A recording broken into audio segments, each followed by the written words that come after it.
Hello friends, आज की इस वीडियो में हम लोग पढ़ने जा रहे हैं लाभ और हानि। इसको इंग्लिश में बोलते हैं प्रॉफिट एंड लॉस। और इसको हम बहुत अच्छे तरीके से नॉर्मल क्वेश्चन लिए हैं और आपको बहुत अच्छे से सिखाएंगे और समझाएंगे भी। इसमें एक फार्मूला होता है, जैसे हमसे पूछ ले लाभ हुआ कि हानि, तो लाभ अगर निकालना है तो विक्रय मूल्य। विक्रय मूल्य यानी कि जो चीज़ हमने जैसे बेचा उसी में तो लाभ हानि आप कमाएंगे। तो जो चीज़ हम बेचेंगे उसमें से जितने में हम कोई चीज़ खरीदेंगे या जिसका एक प्राइस रखेंगे उसी को हमको माइनस करना है। यानी क्रय मूल्य ये होता है सीपी, जितने में हमने वस्तु खरीदी, और ये विक्रय मूल्य होता है जो हम बेचते हैं, सेलिंग प्राइस। तो बिकने वाला मूल्य देखेंगे और क्रय मूल्य को माइनस करेंगे तो हमारा लाभ आ जाएगा। हमेशा विक्रय मूल्य ज़्यादा होना चाहिए क्रय मूल्य से तब, यानी कि कोई चीज़ अगर आप 100 में खरीदो तो 200 100 से ऊपर में बेचो तभी लाभ होगा। हानि निकालना है तो क्रय मूल्य माइनस विक्रय मूल्य। जब हानि तब होगी जब आप 50 कोई भी चीज़ कम खरीदेंगे और कम में बेचेंगे। जैसे 50 की वस्तु हमने खरीदेंगे और 40 रुपये में बेचेंगे तो हमको क्या होगा, हानि होगी।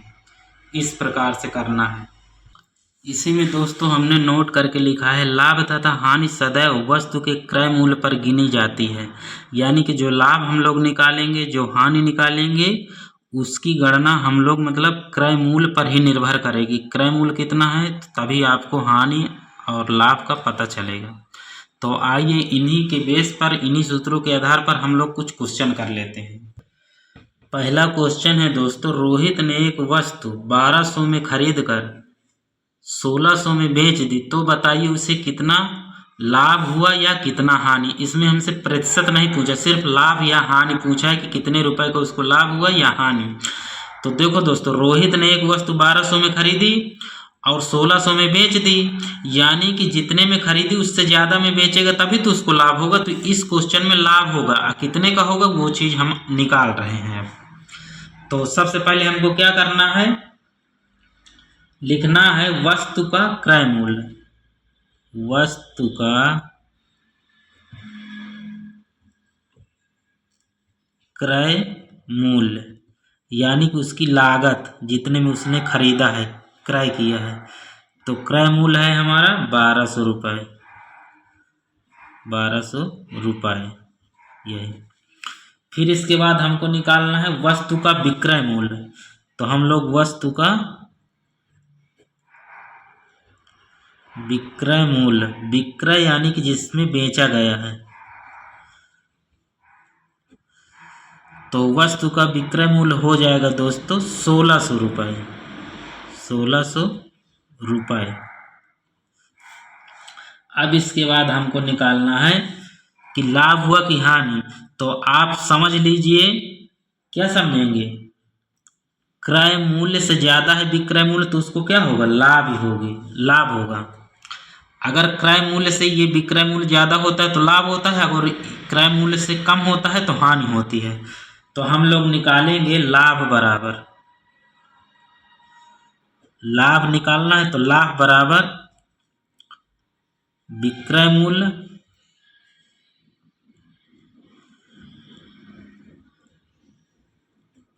माइनस क्रय मूल्य।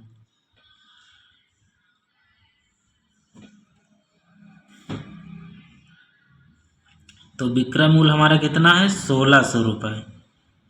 अब माइनस क्रय मूल्य कितना है, 1200 रुपये। तो 1600 में से 1200 चले जाएंगे तो कितना बचेगा, 400 रुपये। तो यहाँ पर आप लिख दीजिए 400 रुपये। यही हमारा हो जाएगा दोस्तों इस क्वेश्चन का आंसर, और यही हो जाएगा हमारा लाभ। यही हो गया हमारा इस क्वेश्चन का आंसर दोस्तों। हमने कुछ नहीं किया दोस्तों, वस्तु का क्रय मूल्य 1200 रुपये है। यहाँ पर बोला है रोहित ने एक वस्तु इतने में खरीद कर, यानी जो चीज़ खरीदी जाती है वो क्या होती है, क्रय मूल्य, और जो बेची जाती है 1600 में बेचा तो वो विक्रय मूल्य हो गया। तो लाभ बराबर होता है विक्रय मूल्य माइनस क्रय मूल्य। तो ये वाला सूत्र हमने ऊपर ही लिखा दिया था, लाभ बराबर विक्रय मूल्य माइनस क्रय मूल्य। तो विक्रय मूल्य 1600, क्रय मूल्य 1200, अंतर आया 400, तो यानी यही लाभ हो गया। आप यहाँ पर लाभ लिख भी सकते हैं, ये लाभ बराबर 400 रुपये। अगला क्वेश्चन देखते हैं। अगला क्वेश्चन है दोस्तों, गणेश ने एक साइकिल 1500 रुपये में खरीद कर उसने 1350 रुपये में बेच दी, उसका लाभ या हानि का प्रतिशत ज्ञात कीजिए। देखिए दोस्तों, 1500 में खरीदा है और 1350 में बेचा है। 1500 से ये कितना कम है ना, तो उसको हानि होगी। तो हम लोग निकालेंगे वस्तु का क्रय मूल्य। वस्तु का क्रय मूल्य बराबर 1500। ठीक है, फिर वस्तु का विक्रय मूल्य निकालेंगे। वस्तु का विक्रय मूल्य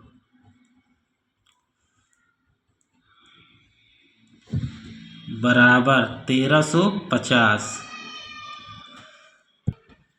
क्रय मूल्य हो गए दोस्तों 1350 रुपये। अब कह रहा है कि लाभ या हानि का प्रतिशत। इसके बाद दोस्तों वस्तु का विक्रय मूल्य हो गया, तो यहाँ पर आप इसके बाद हम देखेंगे कि वस्तु का क्रय मूल्य कितना है 1500 और वस्तु का विक्रय मूल्य क्या है 1350 रुपये। यानी हम कोई वस्तु 1500 में खरीद कर 1350 में बेचेंगे, यानी कम में, तो हमको क्या होगा, हानि। तो हम लोग हानि निकालेंगे। हाँ, इसमें क्लियर है कि हमको हानि होगी, कितने की होगी अब वो निकालेंगे तब पता चलेगा। तो हानि बराबर हो जाएगा आपका, हानि बराबर क्रय मूल्य, ये सूत्र होता है दोस्तों, हानि बराबर क्रय मूल्य माइनस विक्रय मूल्य। क्रय मूल्य माइनस विक्रय मूल्य, तो क्रय मूल्य हमारा कितना है 1500 रुपये। हम लोग लिखेंगे 1500 रुपये माइनस विक्रय मूल्य 1350। अब 1500 में से 1350 घटाएंगे तो कितना आएगा हमारा आएगा 150 रुपये। यही हमारा हो जाएगा हानि बराबर 150 रुपये।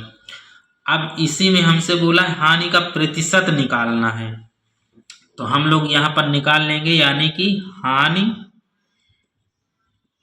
प्रतिशत बराबर क्या लिखेंगे इसमें भी, तो हम लोग लिखेंगे हानि बटे क्रय मूल्य गुणे में 100।